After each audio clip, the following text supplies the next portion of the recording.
Bună, dragii mei, bine ați venit la previziunile pentru energia lunii iulie. Acestea se aplică pentru toți cei care au ascendentul, soarele și luna în Vărsător. În prima parte descriu tranzitele astrologice din această lună și apoi vom vedea ce ne spune energia prin cărțile de oracol, prin cele de tarot, dar și prin talismane. Vă doresc tuturor să aveți o lună minunată și vizionare plăcută. Iulie este pentru tine la nivel general o lună în care identitatea ta intră într-un proces de reclamare profundă. Dar este și o lună în care relațiile tale cele mai importante devin un catalizator pentru această redefinire a sinelui. La începutul lunii, pe data de 7 iulie, Neptun a început perioada de retrogradare în Berbec pentru voi în casa a treia. Această casă are legătură cu comunicarea, cu scrisul, cu ideile, cu relațiile, cu frații și cu vecinătatea apropiată, dar și cu drumurile pe distanțe scurte. Neptun, în acest sens, dizolvă granițele dintre ce gândești și ce simți, dintre ce vrei să comunici și ce iese de fapt din tine. În perioada de retrogradare, procesul se întoarce spre interior și ești practic invitat să clarifici ce anume din felul tău de a comunica este autentic și ce este confuz sau iluzoriu, unde ești poate influențat de factori externi, poate că anumite conversații sau relații din apropierea ta trec printr-o perioadă de ceață, de confuzie. Nu forța claritatea acolo unde ea nu este încă disponibilă. Va veni la timpul potrivit. Apoi zeița frumuseții, Venus, cea care guvernează banii și relațiile, își va începe tranzitul prin Fecioară pe casa a 8-a. Această casă ne vorbește despre transformare, intimitate profundă, resursele comune și tot ceea ce împarți cu altul la nivel profund. Ea va forma un aspect de quadratură cu Uranus din Gemeni, care este pe casa a 5-a în cazul vostru. Aici vorbim despre casa creativității, a iubirii romantice, a exprimării personale. Un aspect de quadratură este o tensiune, o frecare între două energii care nu se înțeleg ușor. Concret, ceva în zona intimității profunde și a resurselor comune, a lucrurilor pe care le împarți cu ceilalți, a banilor partenerului, este brusc perturbat de o surpriză în viața ta creativă sau romantică. Poate o revelație într-o relație intimă care schimbă perspectiva asupra unui proiect creativ. Poate fi o tensiune financiară cu un partener care apare tocmai când tu vrei să te exprimi liber. Uranus pe casa a 5-a aduce întotdeauna surprize electrice în zona creativității și a iubirii. Iar în acest moment ating ceea ce este mai profund și mai vulnerabil în tine. Poate fi ceva și în relația cu ai tăi copii, care trece printr-o fază de transformare acum. Apoi avem evenimentul de lună nouă din Rac, care se produce pe casa muncii, casa a 6-a, unde regăsim rutina, sănătatea și serviciul. O lună nouă întotdeauna, desigur, este un moment de început. Ceva nou pornește în rutina ta zilnică, poate o nouă disciplină legată de sănătate, poate o reorganizare a muncii tale concrete, poate o nouă abordare a serviciului pe care îl oferi celorlalți sau pot fi niște schimbări benefice la locul de muncă. Și este un moment extrem de bun să te întrebi ce obiceiuri, ce obișnuințe zilnice vreau de acum înainte să construiesc și cum vreau să-mi structurez munca concretă. Ce aș putea face mai bun pentru mine, pentru sănătatea mea mentală, emoțională, dar și pentru corpul fizic. Pe 20 și 21 iulie vom avea un eveniment astrologic rar și important. Jupiter, care se află pentru voi în Leu pe casa a 7-a, casa parteneriatelor, a relațiilor semnificative, a contractelor și a celuilalt, va forma în această perioadă 3 aspecte majore cu planetele lente. Unul benefic de trigon cu Neptun din casa a 3-a, care este în retrogradare în Berbec, unul de opoziție cu Pluton din Vărsător, care și el este în retrogradare la voi pe casa 1, și un sextil, un aspect benefic, cu Uranus care este în Gemeni în casa a 5-a. Jupiter pe casa a 7-a aduce abundență, expansiune în zona parteneriatelor. Relațiile tale semnificative în această perioadă pot crește, se deschid, devin mai generoase. Poate veni un nou partener, poate o relație existentă se adâncește, devine mai stabilă, își lărgește orizonturile, vă apropiați mai mult. Trigonul cu Neptun din casa a 3-a conectează practic această expansiune relațională cu comunicarea ta, conversațiile cu partenerul sau cu cei din apropierea ta, capătă o profunzime și o sensibilitate aparte. Opoziția dintre Jupiter din Leu, casa a 7-a, și Pluton în retrogradare în Vărsător la voi pe casa 1 este aspectul cel mai important al acestei configurații pentru tine. Jupiter în parteneriate intră în tensiune directă cu transformarea identității tale. Celălalt te vede diferit față de cum te vedeai tu sau tu crești dincolo de ce poate conține o relație existentă. Această tensiune este fertilă, este bună dacă este traversată cu onestitate și autenticitate. Poate aduce în unele momente și dorința unui divorț pentru că nu te mai regăsești în acea relație și poate fi o acțiune dusă la bun sfârșit, fără dramă, fără traumă, fără durere. Și nu în ultimul rând, sextilul, aspectul benefic, dintre Uranus din Gemeni, casa a 5-a, și Jupiter în Leu, casa a 7-a, aduce oportunități neașteptate prin creativitate și prin exprimare personală. Ce creezi și ce iubești deschide acum o ușă în zona parteneriatelor. Asta înseamnă, spre exemplu, că dacă ai un hobby, o pasiune, poți în acest moment să ancorezi acea pasiune, să o transformi în ceva ce face parte din rutina ta și chiar să semnezi niște contracte în legătură cu aceste proiecte foarte creative la care poate lucrezi. Mai apoi, Soarele își începe și el tranzitul prin Leu, îi se alătură lui Jupiter aici pe casa a 7-a și zona parteneriatelor se luminează complet. Urmează câteva săptămâni în care relațiile tale semnificative sunt în prim plan. Vrei să te conectezi, să colaborezi, să construiești împreună cu ceilalți. Și nu rezista acestui impuls spre celălalt, pentru că este benefic. Dar nu uita nici de tine în procesul acesta. Asta este foarte important. Ulterior, pe 23 iulie, Mercur în sfârșit își reia mersul direct în Rac, pe casa a 6-a. Mercur a fost retrograd încă din 29 iunie și a blocat, a încurcat, a încălcit comunicările legate de muncă, de rutină, de sănătate. Iar acum claritatea revine în aceste zone. Proiectele blocate la locul de muncă pot fi reluate, deciziile legate de sănătate capătă claritate, rutina ta zilnică redevine funcțională și tu te poți liniști. Pe 26 iulie, din nou ceva important. Se produc două lucruri simultan și ambele sunt extrem de importante. Saturn, care este un berbec, își începe perioada de retrogradare și el pe casa a 3-a, lângă Neptun, care a retrogradat la începutul lunii. Saturn acolo a construit structuri în comunicarea ta și în relațiile din apropierea ta. Relațiile cu familia extinsă. Când devine retrograd, îți cere să revizuiești aceste structuri și anume ce din felul tău de a comunica este cu adevărat eficient și autentic. Poate ești prea exigent în unele cazuri, în unele conversații. Ce conversații sau relații din vecinătatea ta au nevoie de mai multă disciplină, poate, sau de claritate, de maturitate. Este un moment de revizuire a tot ceea ce ține de cuvânt și de comunicare. Și tot pe 26 iulie, nodurile lunare își schimbă axa pentru 1 an și jumătate.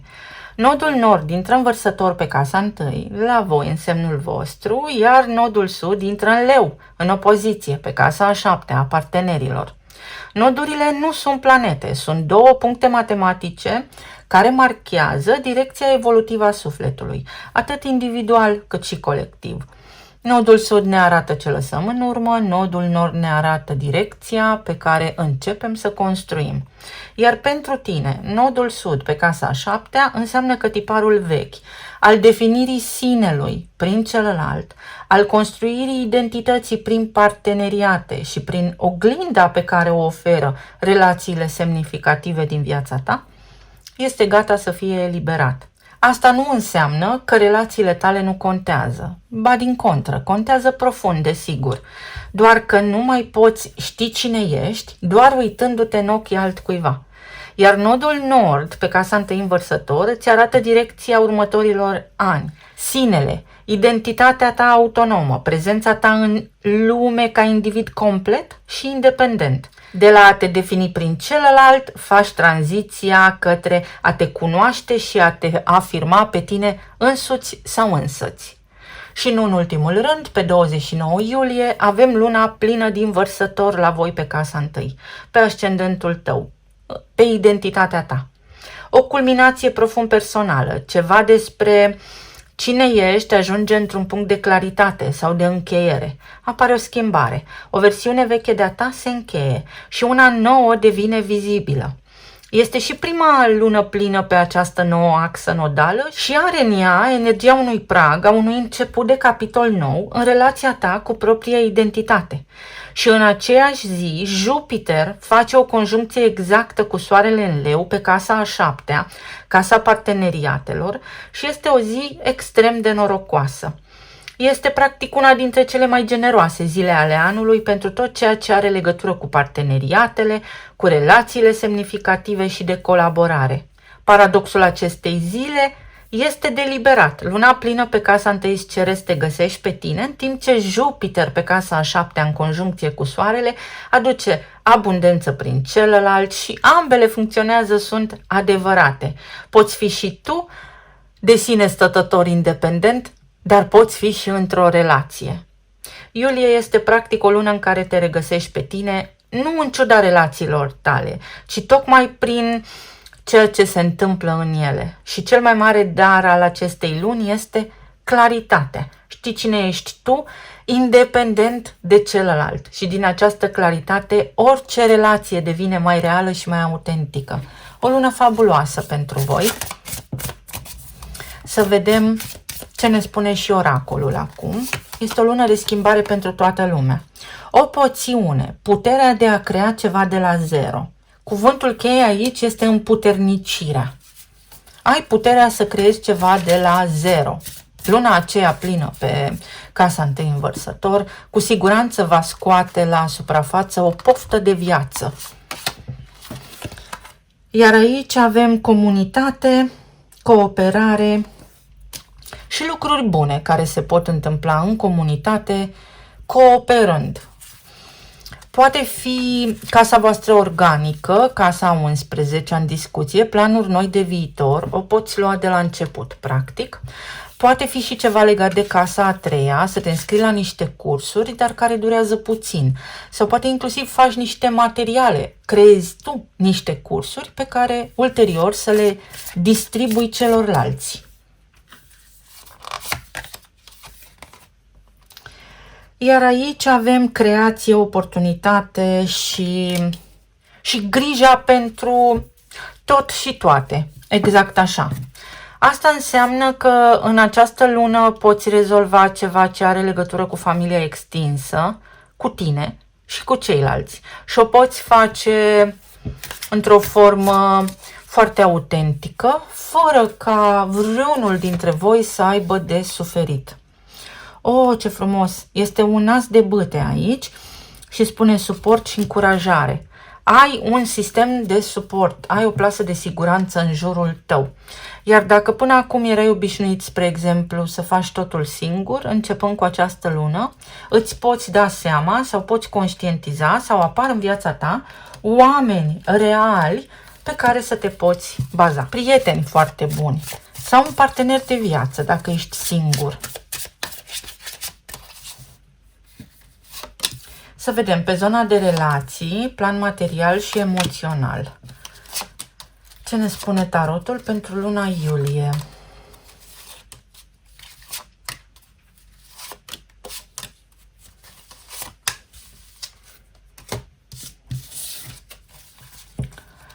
Cavalerul de monede, 2 de monede, regele de monede și înaltul preot.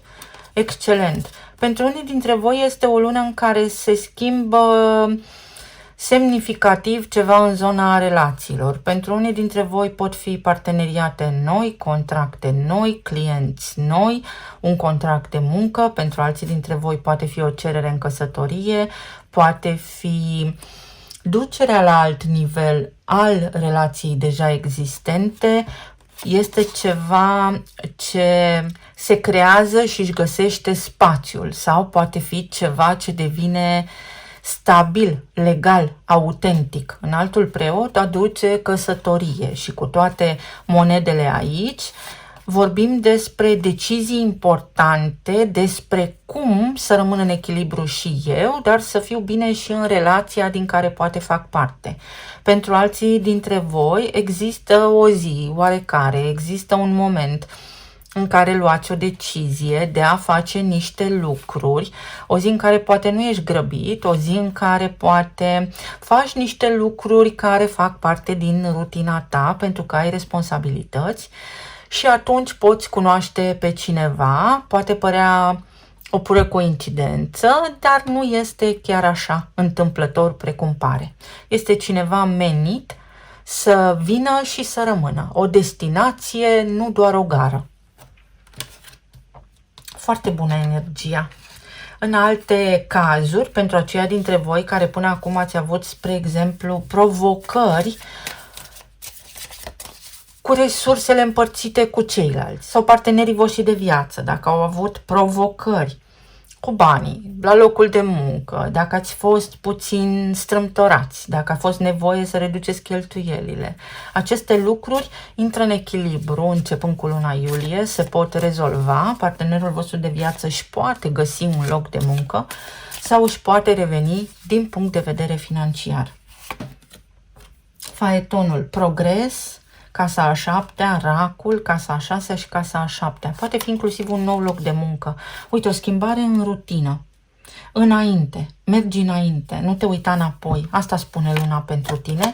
Și temperanța. Și încă ceva foarte important. Nu grăbi lucrurile. Dacă ești singur, nu te gândi la asta. Vei vedea că apare cineva potrivit pentru tine fix atunci când tu nu mai ești în nevoia de a avea pe cineva alături, pentru că vei fi depășit acea nevoie, să spunem, de a te atașa, de a deveni dependent de cineva. Voi sunteți acum în perioada de a elibera atașamentele și este desigur un lucru excepțional, pentru că veți avea puterea să creați parteneriate mult mai autentice.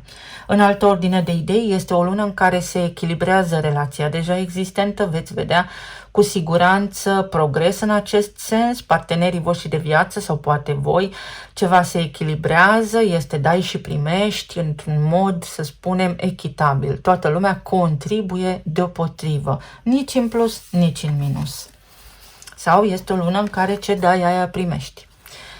Să vedem pe zona planului financiar și material, avem lumea, judecata, 5 de bâte și temperanța. Nu lupta. Ce este al tău este pus deoparte. Nu te zbate, nu te agita. Asta spune luna, că nu va mai fi nevoie, cel puțin o perioadă, să te zbați sau să lupți pentru ceea ce meriți. Să fii foarte conștient că meriți lucruri bune, meriți mai mult și că se poate să obții mai mult decât ai acum. La nivel financiar, la locul de muncă, apare o încheiere, se rezolvă ceva. Fie se finalizează niște proiecte, fie ai un fel de a gestiona niște crize foarte bune și rezolvi niște situații complexe care până acum au fost blocate, fie cineva de la locul de muncă care te incomoda sau care îți era competiție directă, pleacă din viața ta, fie te împaci cu cineva, fie reușești în sfârșit să rezolvi, ai o rezoluție, ai o soluție finală pentru ceva ce te-a supărat anterior. Poate fi vorba aici inclusiv despre niște credite, taxe, impozite, datorii, partaj, succesiune. Acolo unde este cazul de sigur. Nu te certa, nu te lupta. Dacă ai provocări în acest sens, se poate rezolva prin instanță sau se poate rezolva pe cale amiabilă în unele cazuri sau prin proces deschis, prin instanță în tribunal, dar toate la timpul lor. Nu te implica tu în mod deosebit direct, cere ajutor autorităților competente. Se poate rezolva ceva ce implică o autoritate.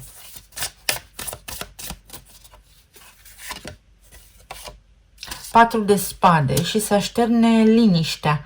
Nu este nevoie să mai suferi, ci din contră, să discuți, să vorbești, pentru că se mediază, se rezolvă ceva ce te-a supărat, ce te-a stresat. Și îndrăgostiții.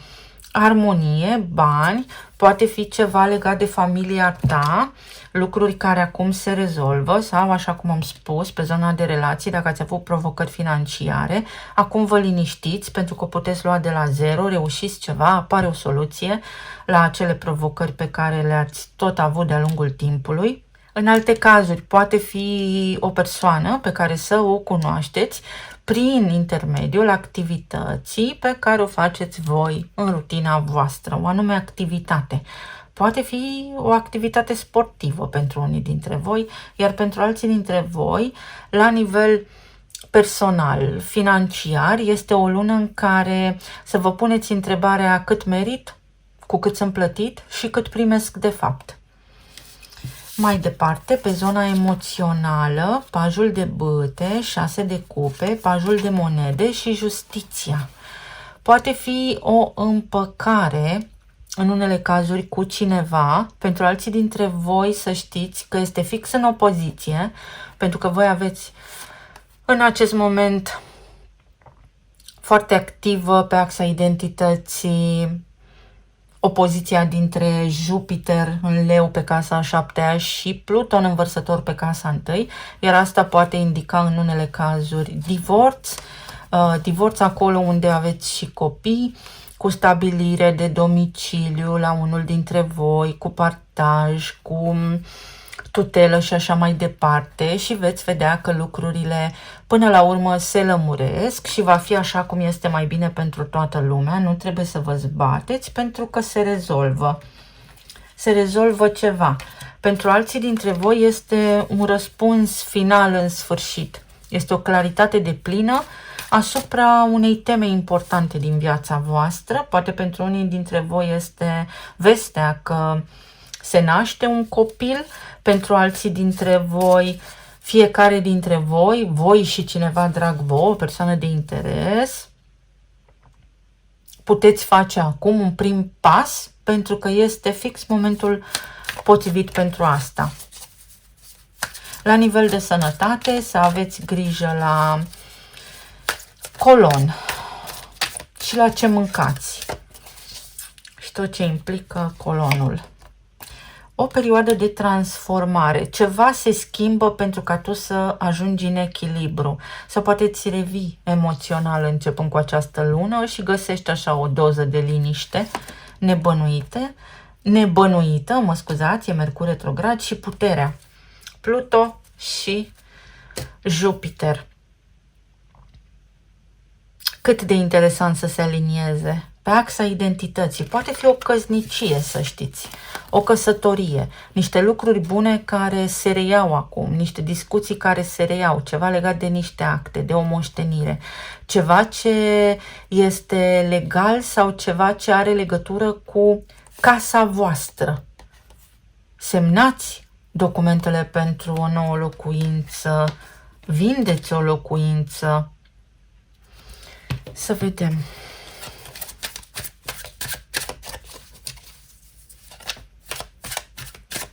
Să aveți grijă și la sistemul cardiovascular. Controale la medic. Fiecare știe mai bine. Milky Way. O rețea mare de oameni. Internet, faimă, expansiune, în centrul atenției. Publicitate și expunere. Rezolvați ceva, aveți un câștig de cauză.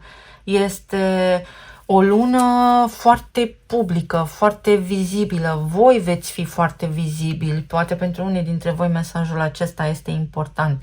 Este și o lună în care dacă acționați sau reluați ceea ce a rămas cumva abandonat pe drum, veți avea acum succesul pe care anterior nu doar că nu îl aveați, dar nici măcar nu îl visați. Să vedem ce ne spun și talismanele. O catedră poate fi aici, adică ceva devine oficial. Și este o recunoaștere public sau cineva recunoaște public ceva în fața voastră, despre voi, față de voi. Un carusel emoțional. Dacă ați fost foarte stresați, această lună vi se recomandă o scurtă vacanță și mai multă odihnă. Mișcare în natură. Să vă mișcați corpul. Aveți nevoie de mișcare pentru a putea elimina toxinele. O lună foarte creativă și o lună în care unii dintre voi vă puteți îndrăgosti, unii dintre voi descoperiți lucruri care vă bucură, sunteți mai bucuroși ca de obicei.